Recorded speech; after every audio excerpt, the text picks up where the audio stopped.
저는 올해로 46살의 평범한 남자입니다. 정말 흘러가는 세월이 야속하기도 하고 참 빠르게 느껴집니다.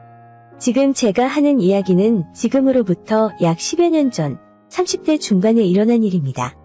마치 작년이나 재작년에 일어났던 일처럼 생생한 기억인데 벌써 10년이 지났다니 기분이 참 요상하네요. 제 나이가 40대 중반이 되어 보니 30대의 그 팔팔했던 몸 상태가 그리워지고는 합니다. 저는 제 나이 31살에 6살 연하의 25살이었던 아내와 결혼했습니다. 아내는 누가 보아도 어디에 내놔도 빠지지 않는 미인이었고 스스로 자기 관리도 열심히 해서 몸매도 아주 좋았습니다. 제 친구들은 아내를 보고 저를 정말로 부러워했고 결혼할 때도 많은 지인들이 아내의 미모를 보며 장가 잘 갔다고 저를 축하해 주었습니다. 하지만 화려한 아내의 외모와는 달리 아내의 집안 형편은 예전부터 좋지 않았고 그 덕분에 고등학교를 졸업하자마자 직장 생활을 하면서 살아온 억척스런 여자입니다. 예쁜 외모에 요즘 젊은 여자들과는 다른 생활력 강한 그녀의 모습에서 저는 결혼을 한다면 이런 여자와 해야겠다는 생각을 하게 되었고 아내의 나이가 어렸지만 제가 무작정 단도직입적으로 밀어붙여서 아내 나이 25살에 결혼을 하게 되었어요. 모든 것이 완벽할 줄 알았던 아내에게도 한 가지의 단점은 있었는데 여자로서 애교가 조금은 부족합니다. 연애하던 시절에는 뭘 해도 다 예뻐 보였기 때문에 애교가 필요 없을 정도의 아름다운 외모였지만 저는 평소에 귀여운 여자를 좋아했기 때문에 아내와 결혼하고 같이 살면서 딱 한 가지 아쉬운 점은 아내의 애교였어요. 아내가 정말로 저를 사랑하고 따르는 것은 잘 알고 있었지만 평소에 그 마음을 표현하지 못하고 결혼 생활 내내 적극적이지 못하고 수동적이었습니다. 신혼 때는 약간 아쉽다고 생각했는데 결혼 생활이 지나갈수록 점점 제게 불만이 쌓여만 갔습니다. 저는 당시에 마을버스를 운전하고 있었어요. 지금은 큰 회사에서 고속버스를 운전하고 있지만 그때는 그랬습니다. 당시에 아내와 결혼해서 살던 동네는 지금보다 많이 한적하고 조용한 곳이었고 버스 운행하고 다음 배차까지 시간이 남으면 차고지에서 수다 떨면서 시간 보내는 게 하루 일과였습니다. 그런데 당시 저희 회사 버스 차고지 근처에 아내의 친구가 하는 작은 카페가 하나 있었어요. 동네에 산이 하나 있어서 등산하러 오는 사람들이 많았는데 그래서 그런지 버스 차고지 근처에 찻집이나 카페가 그렇게 많았습니다.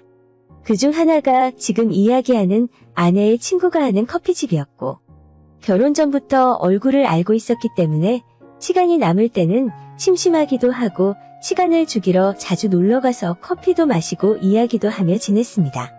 그러다 보니 자주 보고 친해지게 되더라고요. 아내의 친구는 얼굴은 그다지 예쁜 편은 아니었지만 짧은 단발머리에 키가 크고 늘씬하고 몸매의 볼륨도 엄청 좋습니다. 그래서 동네 남자들에게 굉장히 인기가 좋았어요.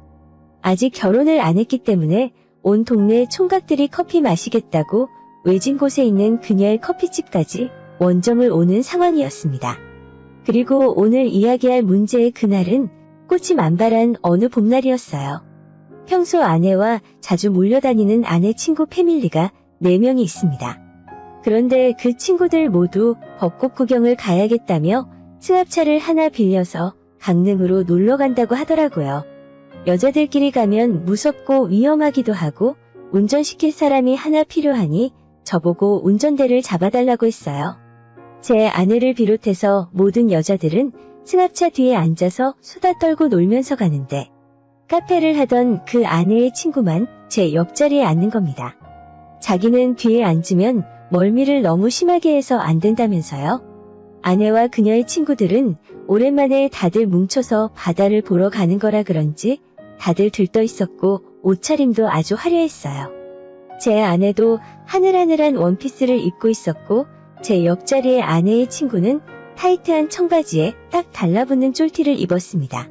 안 그래도 볼륨이 있는 몸매인데 그렇게 입으니 몸의 라인이 다 드러나 보이고 운전하는 내내 시선이 옆자리로 향하는 걸 막을 수 없더라고요.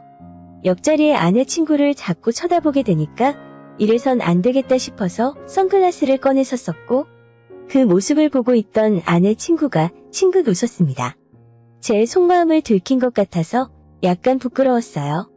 그래도 선글라스를 끼니 제 시선을 들키지 않을 수가 있어서 그 뒤로부터는 편안한 마음으로 운전을 계속할 수 있었습니다. 고속도로를 한참 달렸더니 뒷자리에 앉아있던 제 아내와 친구들은 금방 골아떨어져서 잠을 자고 있었고, 그나마 제 옆자리에 앉아있는 그녀는 조수석에서 자면 실례라면서 창밖만 바라보고 있었어요. 아내가 자고 있어서 노래도 작게 틀었기 때문에 운전을 하다 보니 저도 살짝 졸리기 시작했습니다. 뻥 뚫린 고속도로에서 앞만 보고 운전하려니 잠이 오고 이래저래 힘들게 운전하고 있었는데, 기어봉 위에 올려놓은 제 손에 뭔가 시원한 느낌이 들어 깜짝 놀라 옆을 봤더니 그녀가 저를 보며 웃고 있었어요. 졸리시죠? 제가 잠 깨워드릴게요. 그녀의 손에는 물티슈가 한 장 들려 있었고, 그 물티슈로 제 손이랑 목 뒤를 닦아주기 시작했어요. 갑자기 시원한 물티슈의 느낌과 제 목을 만지는 그녀의 손길이 느껴지니까 잠이 확 달아났고, 오히려 다른 이상한 생각이 들기 시작했습니다. 우리 사이에 이래도 되나 싶은 생각이었고, 순간 뒷자리에서 자고 있는 아내가 잘 자고 있는지 불안해지더라고요. 그만하라고 하지도 못하고 손을 치우지도 못해서 어쩔 줄 몰라 안절부절하는 저를 보고 그녀는 살짝 미소 지으며 장난이라고 웃었어요. 제가 놀리는 맛이 있어서 좋다고 하는데 이런 일이 계속되다 보니 혹시 그녀가 나를 좋아하는 게 아닌가 싶었습니다.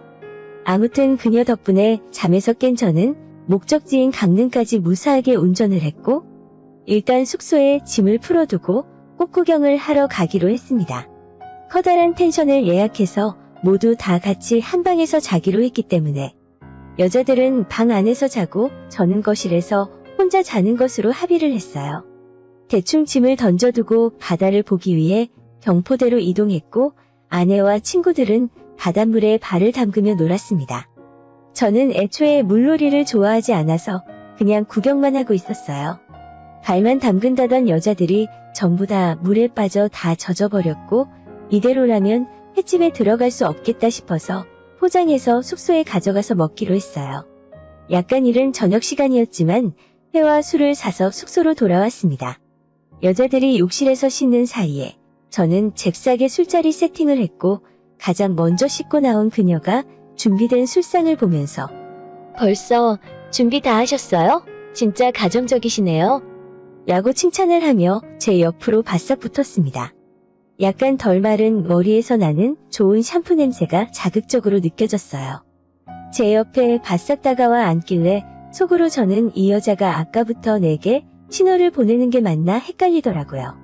하지만 금세 제 아내와 다른 여자들도 준비를 마치고 둘러앉았고, 금방 시끌벅적한 분위기 속에서 먹고 마시고 놀았습니다. 다들 술을 좋아하는 여자들이라 정말 엄청나게 마시더라고요.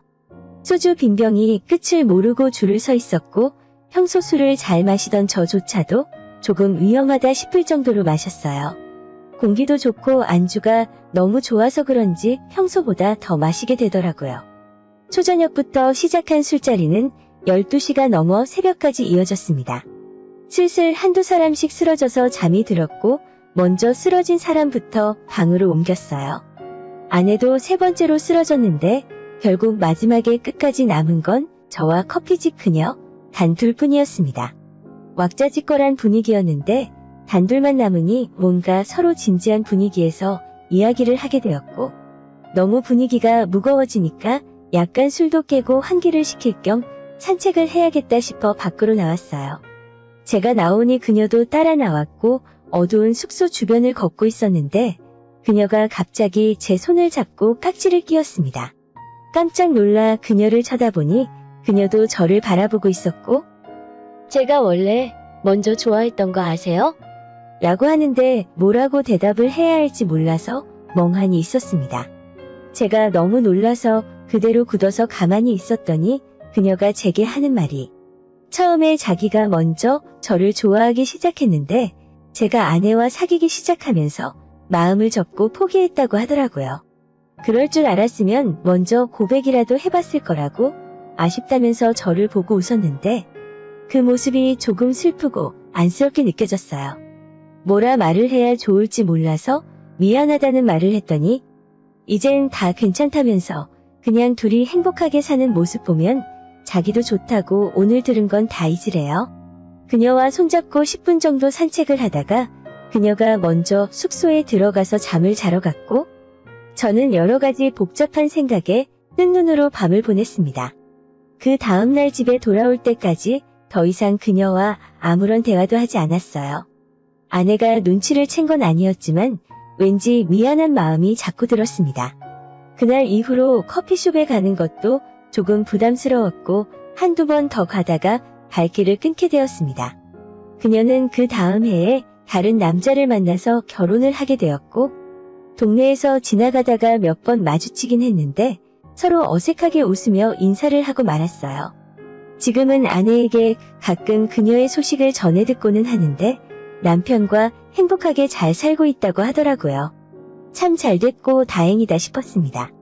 예쁘고 매력적인 여자였기 때문에 누굴 만나든지 예쁨 받고 살 수 있을 줄 알았어요.